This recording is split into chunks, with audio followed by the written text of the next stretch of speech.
Look at this crunchy pizza snack. Delicious and very crunchy.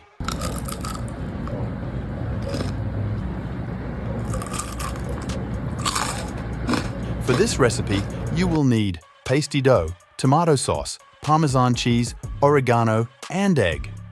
On a board, stretch the pasty dough, spread the tomato sauce, add the Parmesan cheese and add the oregano. Close the dough. Separate the egg yolk and spread it over our snack dough. Add more oregano.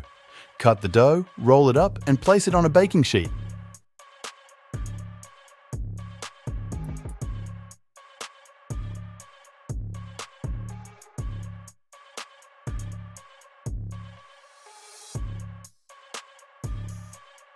Add a little more egg yolk and add a little more oregano. Place in the oven at a medium temperature for 20 minutes, and your crispy pizza snack is ready.